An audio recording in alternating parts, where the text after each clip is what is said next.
And the fraud, or should I say, and the payments to the fraud in Minnesota have stopped. This just breaking this evening. All child care payments to Minnesota are frozen, reports the Daily Mail, amid the daycare fraud scandal as Tim Walz is targeted in a huge crackdown. I've been watching this and reporting on it and talking about it this morning in Chicago, then after that in San Antonio, following it with a fine-tooth comb. It is incredible. You're going to hear some of the most contradictory, insane things from people that should know what they're talking about. They're going to make you laugh and cringe. And you're going to hear Tim Walz explain. Listen closely. Tim Walz is about to tell you, I'm going to play this in a minute. Tim Walz is about to tell you, the governor of Minnesota, that the Somali people, he doesn't say it this exact way, but this is what he's saying. The Somali people literally don't know anything other than to defraud and to steal from governments and to be corrupt. Tim Walz, you're going to hear him say basically that they need to be educated. In other words, this is all they know. All they know is to steal from the government. That literally is what he says. And coming from Somalia, that makes great sense. It's a fallen state, a massively corrupt state. But first, the breaking news. The federal government, from the Daily Mail this evening, the federal government has ceased all child care payments to Minnesota amid the Democrat state's ongoing daycare fraud scandal. HHS Deputy Secretary Jim O'Neill announces the funding has been frozen and demanded Governor Tim Walz audit the centers allegedly involved. Quote, "We have turned off the money spigot and we are finding the fraud."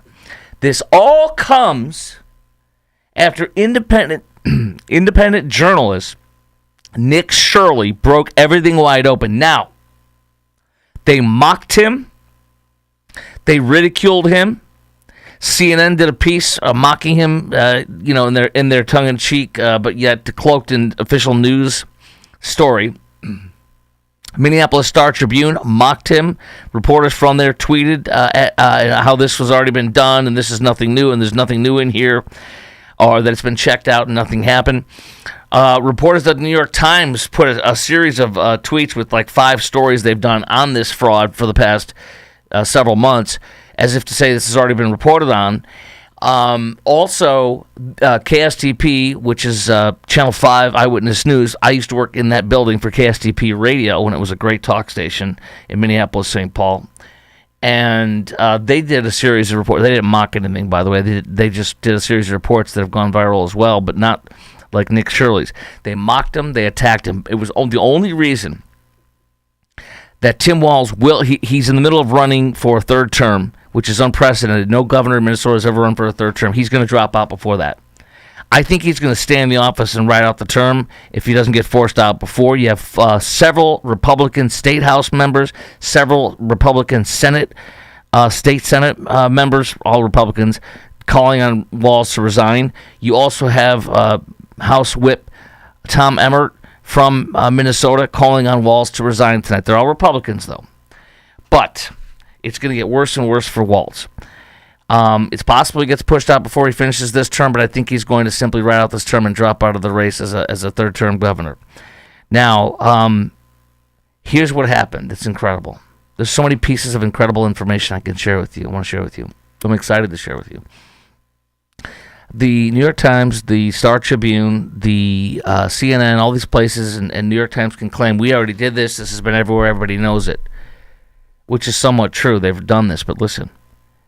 Nobody has gotten, as of right now, I looked just a few minutes ago, 128 million views. 128 million views on Twitter alone. Earlier today was 1.6 million on YouTube. So he has at least 130 million views. As far as you would guess, we don't know, but as far as you would guess, do you think there's anything the New York Times has ever done that's been viewed more than, 5-10 million times? Anything near 100 million, 128 million? Do you think there's anything CNN's ever done that has had 128 million views? I'm sure they've had stuff that has had 20 million, 15 million, 30 million, 40 million, 128 million? No. Nothing with the Star Tribune, KSTP, the TV station there, 5 Eyewitness News. So This is insane, and this is incredible. This is the power. This is one of the reasons why I'm sitting here talking to you. This is the way. This is the way. I love radio. I'm doing broadcast radio daily, and I'm not going to stop. But this is also part of the routine. This is very important. Directly to you. From my house, sitting in my home studio. Now, the fraud report, oh, by the way, also HHS, in addition to freezing all that money so that no more Somalis can steal from our government and our taxpayer dollars, they launched a fraud reporting hotline, the feds did. An email address has been set up. So now they're encouraging you to call or email for a fraud alert on that. Journalist Cam Higbee, who has about a couple 100,000 followers, he sent me a piece he did, direct message me on it today. I'm going to see if he can come on my show or this podcast to talk about that. We'll see. He's actually not in Minnesota, though. He is in Ohio. Oh, no, I think he's in Ohio. Here, let me double check from what he sent me. But he's exposing massive fraud as well. And where is he? He is in, here we go, Washington State. He's in Washington State. And there's people on the ground in Columbus, Ohio. This Somali fraud is insane. Let me play Tim Walz' soundbite because maybe he's right. Maybe the Somali people, Tim Walz attacks white people, says it's their fault, and then he also says the Somali people literally don't know any better. All they know is to steal and defraud the government. So here's what he says. Not in those exact words, but he says that. Listen closely. Look, it's not law-abiding citizens. If that were the case, there's a lot of white men should be holding a lot of white men accountable for the crimes that they have committed. I think for the community to maybe educate their population, because I think what you're seeing here is there's secondary victims in this, that there's providers inside the community that are then victimizing the community themselves by signing them up, because when we're going to some of these people, they're like, I had no idea I was in this program. So I think it's asking us then, for every crime, which of course the majority being committed by white men, asking us to do more about that. It is not the majority of crime committed by white men. I have statistics. It's 90%. The Daily Mail crunched the numbers in the report I have in my hand that broke tonight.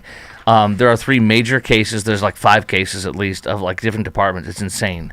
You're looking at over $10 billion stolen from us, from the Somali community, which comprises of 100 to 150,000 Somalis in Minneapolis, St. Paul. That's not including Washington State, where they're finding fraud, Columbus, Ohio. And by the way, I pray that we can denaturalize and deport every Somali whose hands are in this cookie jar. That includes the parents that are in videos that showed up for a minute, signed in that their kids are there, and then left a minute later with their kids. And there's also envelopes purporting to be bribes or kickbacks paid to the Somali parents. That's from 2015, 2018 on KSDP. Fox 9 in Minneapolis, St. Paul reported that. All this is still going on.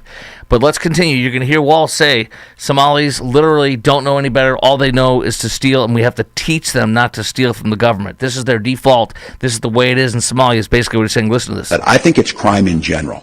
And I think the biggest thing on this is just making sure that we're educating the population. And again, this is 80 people or so that have been convicted in this. Educate the population. The population doesn't know, Somalis, that you can't steal. You can't lie, cheat, and defraud us. It's your way of life there, but not here. Let's continue. Maybe some more in that, out of a broader ring. Medicaid fraud will stretch across all racial demographics, all ethnic groups. So I think it's really important for us to note each community's got this in their own midst, but to blame them and say that they should have been responsible for stopping it, I think that's a pretty hard reach. I think we continue to educate folks about why they shouldn't commit crimes. Educate folks about why they shouldn't commit crimes. Hello, Somalia. Somali, hello, daycare. We need to educate you on why you should not commit crime. But it is my way of life. Walz is literally saying they don't know any better. We have to educate them. Hey, you're here. You're allowed to be in this country. You're naturalized or whatever. And you're stealing from us. Okay, we need to educate you. I'm so sorry. We should have taught you not to steal from the government.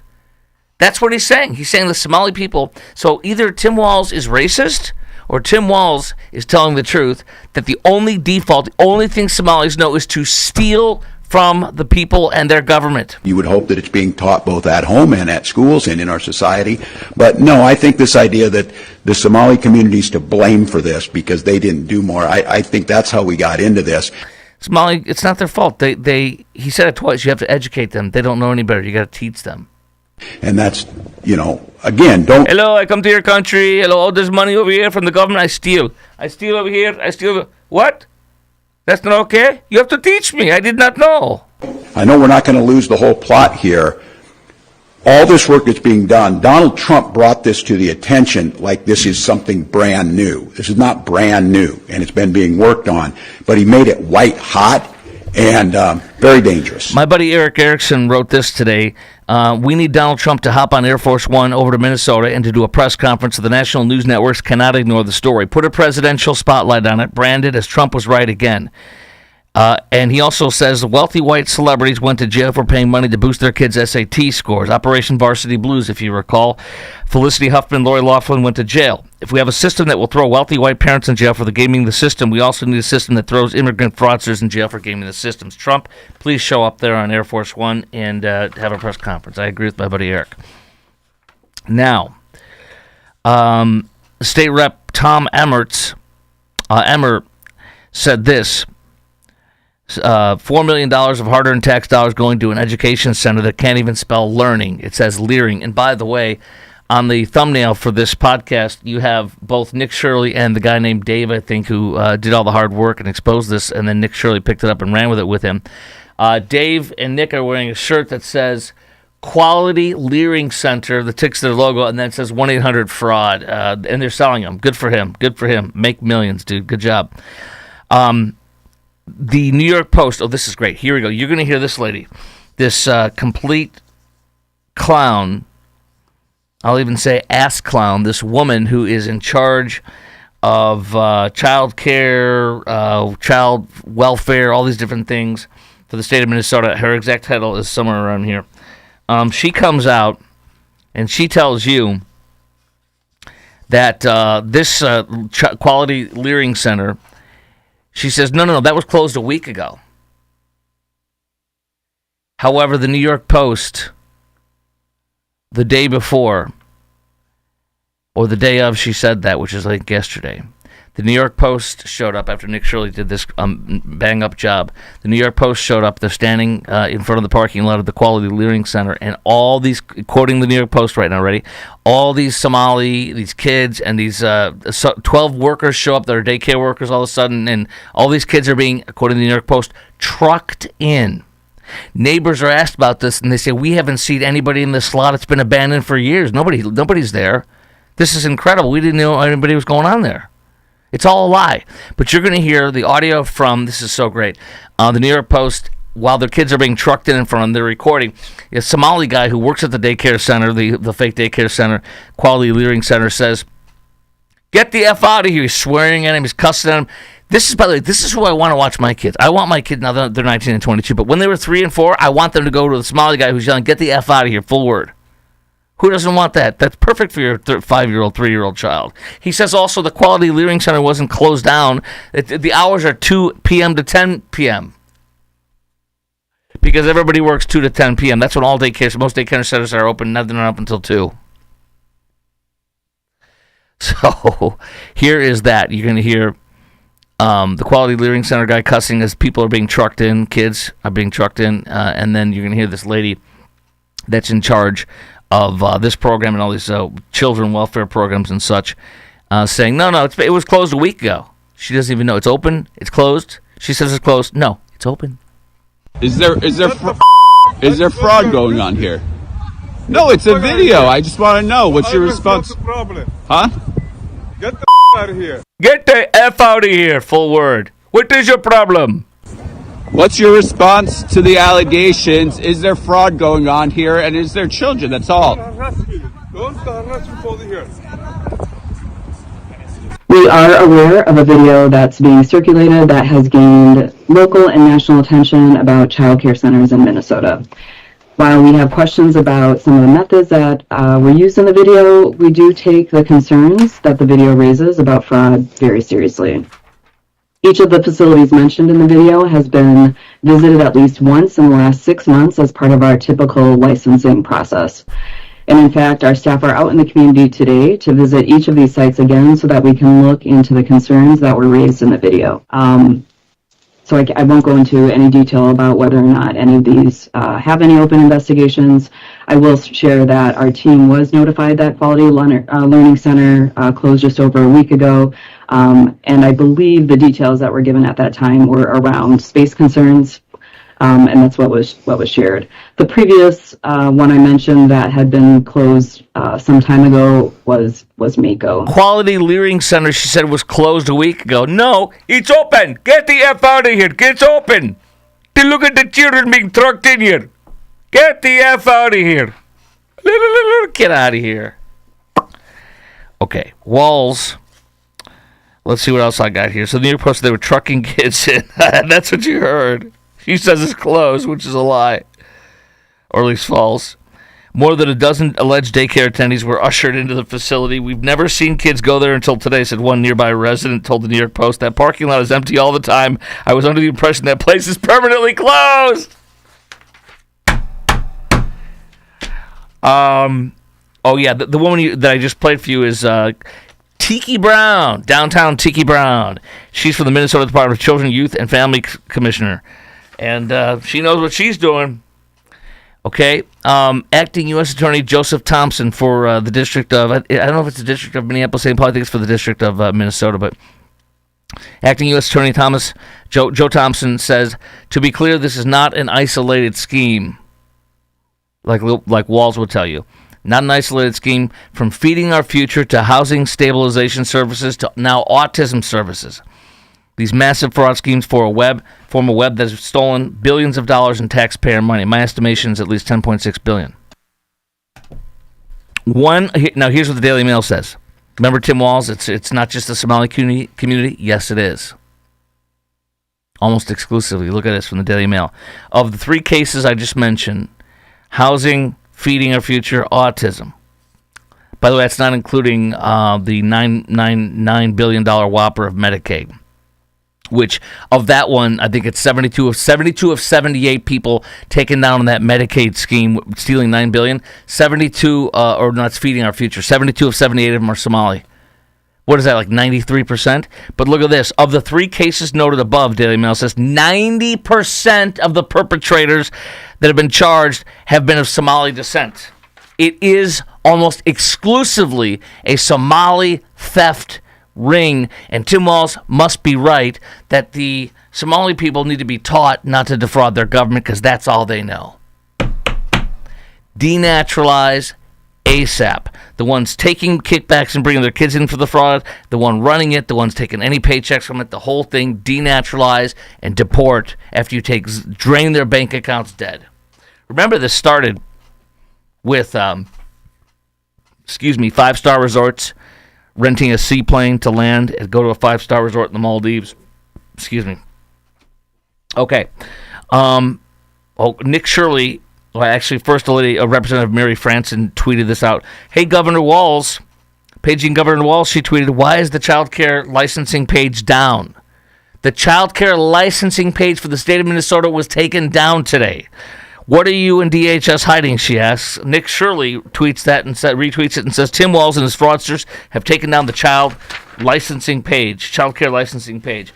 I mean, this is epic. This is unbelievable. This kid's set for life, this Nick Shirley. He's probably going to make $20 million out of this, $30 million. I'm not kidding you. And God bless him. Here's from the New York Post. I got 2 little quick things on this, and then we got more stuff, Texas-centric, Dallas-Fort Worth and San Antonio stuff today. But New York Post says this, the lefty media are trying to hide Minnesota's massive fraud scheme. And by the way, one thing I came up with today, and I'm not some genius, but I was doing stuff in the kitchen, and I'm listening to Fox News, and I said, you know what this really is? This is one big bribe. The whole Somali fraud thing is one big bribe. What do I mean? What I mean is the people of the Somali people in Minnesota, 100 to 150,000 of them, mostly all in Minneapolis, St. Paul. The people there are a reliable voting bloc. They're Democrat through and through. The walls and actually it's all the Democrats. It's called Democrat Farmer Labor Party in the state of Minnesota, DFL. The Democrats are DFLers. They know all this fraud is going on. They know it's billions and hundreds of millions and millions of dollars. $9 million from the Equality Leering Center from over the past 6 or 7 years, I think is what the report says. But they know they're stealing. They look the other way, allow them to steal millions and billions in exchange, which is the bribe, quote unquote, in exchange for them to be a reliable voting bloc for Democrats. Listen closely. The numbers are this for population. Minneapolis, St. Paul has 3.5 million people. For folks here in Texas, that is a little bit less than half the population of DFW. We're massive, but that's 1 million more people than San Antonio has. It's almost the population of San Antonio and Austin combined. It's a very large metropolitan area. Can you imagine having 100,000 to 150,000 people that can vote for you? If you're in Hennepin County, that probably is a 10-point margin to win, blowout election for Democrats. Same thing in Ramsey County, which is St. Paul, where we used to live. My wife and I lived in St. Paul, and then we lived in Roseville. Beautiful area there. For the state of Minnesota, there are about, I think, 6 million people or less. So you got 3.5 million in the metro, and then you got about 2 to 2.5 or 3 million in the state beyond that. So can you imagine what kind of a percentage point to lock in the vote if you get the Somali vote by looking all the other way on the fraud and excusing it? What is 100,000 or 150,000 vote margin? That is how you win a race. I would imagine out of 6 million people, how many are actually voting? You know how they vote. The turnout's always horribly low, unfortunately. I mean, I would imagine. I don't know. I'm not a math dude, and I haven't crunched the numbers, but I'm going to guess 1 to 5 percentage points for an election, maybe even more, statewide. This is how Keith Ellison, the Muslim radical leftist, communist attorney general of the state of Minnesota, wins. It's how all of them win. That's why they're afraid, and that's why they've looked the other way. It's like a bribe. Steal, I'll look the other way, so it's like bribing you, and then in exchange, you keep voting for us. The machine feeds itself. It's a beautiful criminal enterprise. So, the lefty media are trying to hide Minnesota's massive fraud scheme, says the New York Post. Publicly funded daycare outlets in Minnesota, run largely by Somalis, are mere fronts for collecting government cash and laundering it. Correct. Mediaite, which is a leftist/leftist center media aggregate and opinion company. Mediaite reviewed MS Now, MSNBC, and CNN's broadcast and website since December 18th, when prosecutors claimed the fraud operation was much larger than previously reported. Not one single mention of it in Fake News CNN and Fake News MSNBC, MS Now. CNN praises Minnesotans for, quote, expressing a wave of solidarity with the community, which state leaders have been quick to publicly embrace. One big bribe, and the media is covering it up too. Lastly, on this case, this unbelievable case, this massive case, the total number of defendants so far in all this fraud, 98 defendants so far. Attorney General Pam Bondi said Monday 85 of the defendants are Somali. 85 of 98 are Somali. And more than 60 individuals have already been found guilty. Feeding Our Future, 78 defendants charged, 72 Somali descent, 72 of 78. Several Feeding Our Future defendants attempted to bribe jurors and face prosecution. Yes, these are Somali guys that were convicted. And one of them said he told the juror, "I'll pay you $120,000 from all the fraud I earned. I'll pay you $120,000 if you vote for me to be acquitted," or whatever it was. So he's prosecuted for that. Welcome to the third world that's been imported. If you remember from Black Hawk Down in Somalia, the teenage and 20-something Somali men, the back of the Toyota pickup truck, the what's it called, the lift gate is down. They're hanging their legs off off the back of the pickup truck. They got an M60 slung over their shoulder, and they're chewing cat, which is leafy. It's like cocaine. It's a cocaine-like drug that grows in trees. They're just chewing cat leaves and staying high all the time and shooting and killing people, including our soldiers in Black Hawk Down, for example. Look at the contribution of Somali Americans. People like Ilhan Omar. What a great woman who loves Somalia more than she loves America and despises America, seeks to destroy it from within and attack it, while she gets millions and millions of dollars, what I believe is corruptly, through her husband and his company. But continue on. Yeah, his company was valued at a year earlier. His company was valued between $1 and $1,000. 1 year later, it was millions and millions of dollars. I forget if it was 25 million or between 25 and 50 million or between 5 and 25 million. The whole thing is corruption. And remember, she married her brother, according to multiple reports, including the Daily Mail. Feeding Our Future defendants were involved in fraud from autism services, programming by setting up unqualified autism therapy and providing kickbacks to Somali parents who enrolled their children at the clinic. They submitted fraudulent and inflated reimbursements to Medicaid on behalf of the clinic and partners in the split the proceeds. Moreover, fraudsters carried out a scheme to defraud federally funded health care benefits linked to Minnesota's housing stabilization program for the disabled, seniors, and mentally ill. This is from the National Review today. All right, this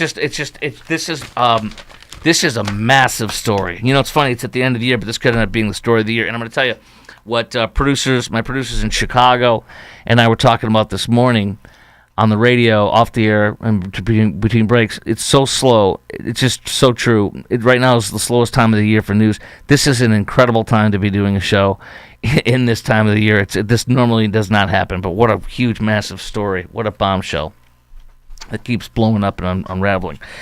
Texas man in Dallas-Fort Worth, actually in Midlothian, which is a suburb of Dallas-Fort Worth. Texas man arrested, accused of funding, supplying bombing materials to ISIS.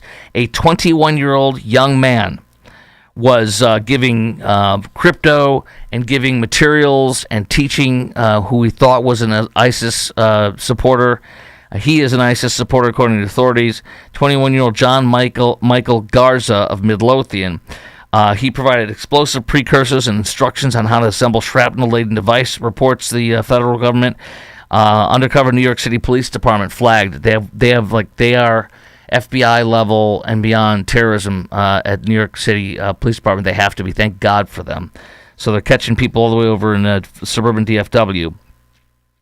They engaged him. He described himself as a 21-year-old Mexican-American living in Texas, Garza, that is, according to the authorities. He allegedly used social media to send official ISIS media releases to the undercover employee of New York Police Department, including videos of suicide bombings, instructional materials on how to build explosive.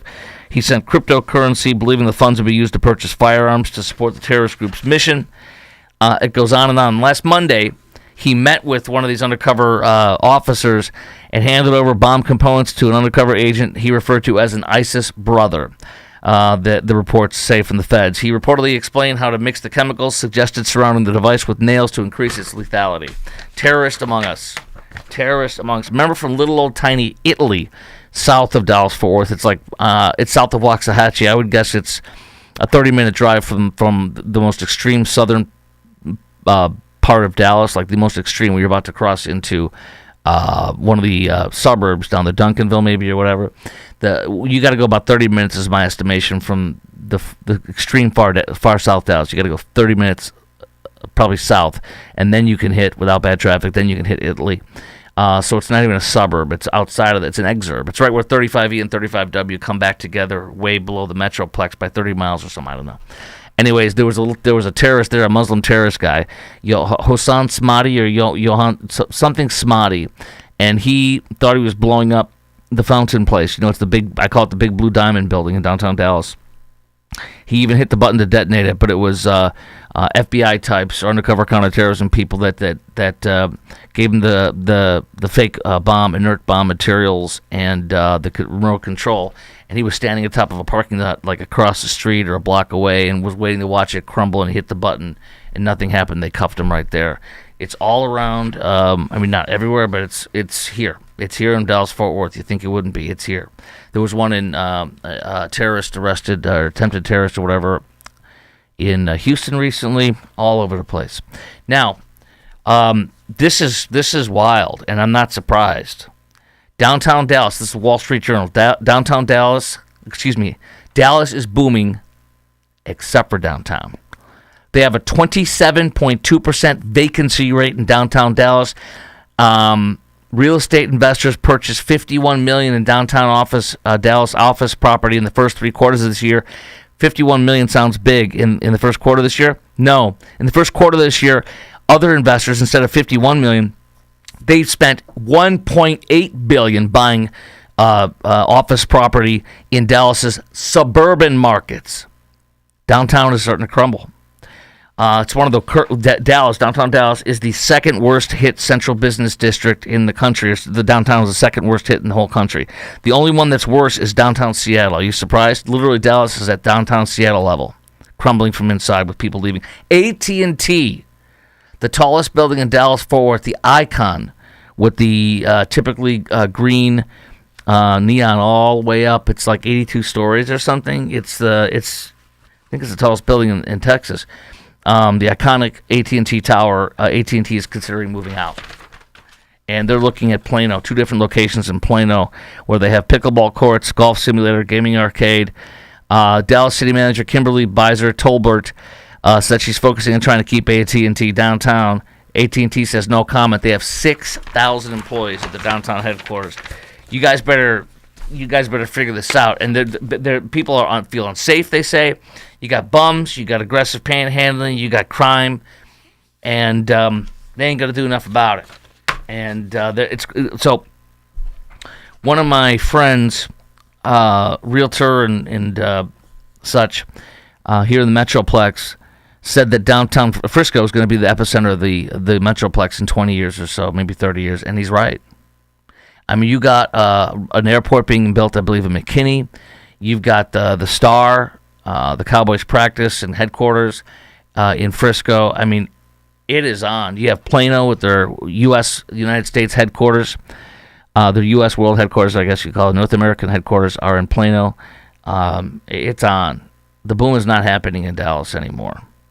Fort Worth, meanwhile, has they have much. It's radically different. And I'd say their downtown and their future is very, very bright. It's a whole different world. So let's go to this. This is important. I have told you, and I've encouraged you to donate to a ministry that fights sex trafficking, among other things. I work with them on the side between my radio stuff and TV stuff here in Dallas-Fort Worth, and the sex trafficking is insane. It is everywhere. We are a massive hub, as you know, I'm sure you know. And vulnerable young women are easily found by people that know what to look for and prey on. Just like the Epstein stuff, but this is even more down and dirty and vile. Street level, you're not in some billionaire's house. Still being violated and horrifically raped and mistreated, and trafficked. A woman, and her booking photo tells it all. She's crying. The Star Telegram picture of the booking photo in Tarrant County. Tarrant County DA says, "Thank you, Arlington Police Department, for your work on this case and for keeping the community safe. A 25-year-old North Texas woman has been sentenced to 30 years in prison after pleading guilty to human trafficking charges. She recruited girls into prostitution and kept most of their earnings for herself. Arlington Police Department filed multiple charges against this woman in August of 2023, including continuous trafficking of persons and tampering with a witness. She pleaded guilty to aggravated promotion of prostitution, 30 years. She's crying in her booking photo, but she was trafficking little young girls. And maybe they were 15, 12, 18, I don't know, but they were in that, somewhere around there. If you want to make a difference on this, the ministry I work with is called Thrive Counseling Services. They're out of Oak Cliff, and they provide counseling for women who are coming out of sex trafficking, coming out of incarceration, coming out of homelessness. They empower them. They help them to reintegrate into society. Also, women that are coming off of drugs, homelessness, like I said. They also have a new program they just started, a family program, and what they're doing is they're finding vulnerable families who have not been sex trafficked yet, the children, and they're building them up and giving them fabulous counseling to stop sex trafficking from happening in the first place. Go to thrivecounselingservices.org and donate, and that is not a paid advertisement. Teen girl among two dead after fight at Fort Worth Park. This happened this afternoon. Dunbar High School senior shot and killed another one. 17-year-old, another girl killed. This is at a park on Liberty Street in Fort Worth. 15 to 20 people in a fight. 2 young ladies or girls are dead. What the hell's going on? Shooting, girl on girl shootings. It's insanity. Okay, this is something I've been deeply following. I talked about a lot today, yesterday, the day before, as long as I've been filling in for San Antonio this whole week. This is so hard. This is a beautiful girl. She's my daughter's age, 19. I'm telling you, she's freaking gorgeous. And she was missing since Christmas Eve. Went outside at 7 a.m. And I think she normally takes walks at that time or whatever. She went outside at 7 a.m. They got Ring camera video of her going out and doing something with the car, like the back door, going to the back door of the car. I'm piecing it together now, too, with what new breaking news happened today. It's not good. There's video camera or dashboard camera video from another car 2 blocks from where she was at that point, right by her house, and walking down a busy street. It is a beautiful 19-year-old girl named Camila Mendoza Olmos, and they've been searching for her for 7 days, which is bad news at 7 days. That part of Bexar County, northwest Bexar County is known. Bexar County is San Antonio. It's not Bexar County. It's spelled Bexar, but it's Bexar. That area, northwest Bexar County is known, which is San Antonio, is known for sex trafficking. But they found a body today. They found a gun there. One of the family members or relatives have said they have a gun that's missing. They haven't matched the body, they haven't matched the gun, but it was right by the house. It was like 200 yards from the house in a high grassy area.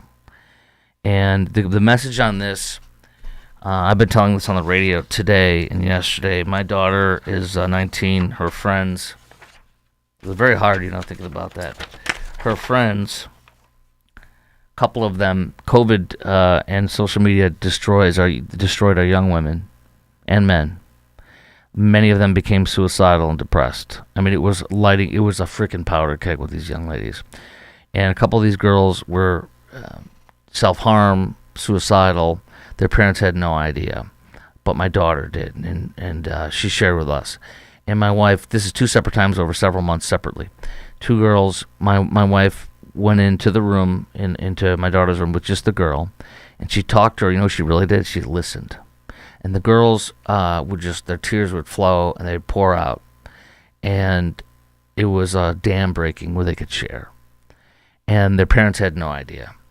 And then after that, my wife hugged him. It was beautiful. I wasn't in the room because it's a girl, a vulnerable young lady who needs to be with a woman ministering to her.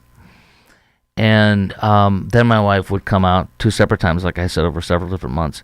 And she would say, well, I guess I'm going to have to tell the parents here. I don't want to, because who wants to tell a parent, hey, your daughter's suicidal? But she did. She had to do that 2 separate times. I'm so proud of her.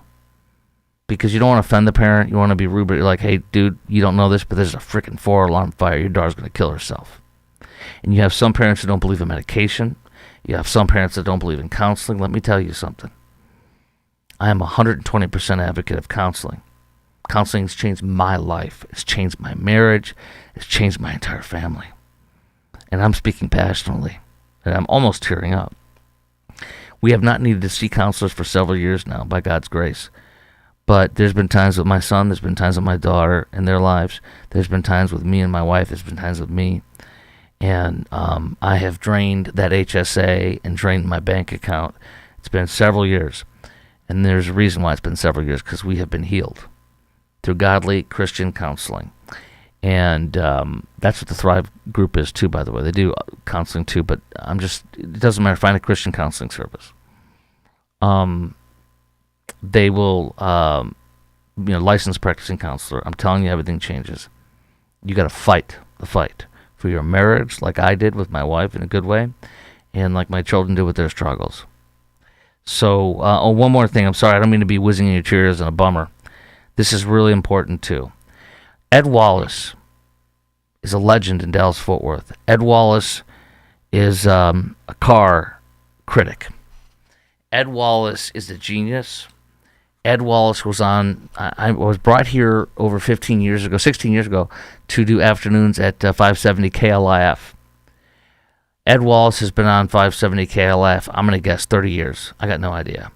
Ed Wallace's show, he is a freaking brilliant, genius, everyman. And Ed Wallace had a 2 or 3 hour show on KLF Saturday mornings, and that was literally the highest thing for decades and decades, including now on KLF, my old station.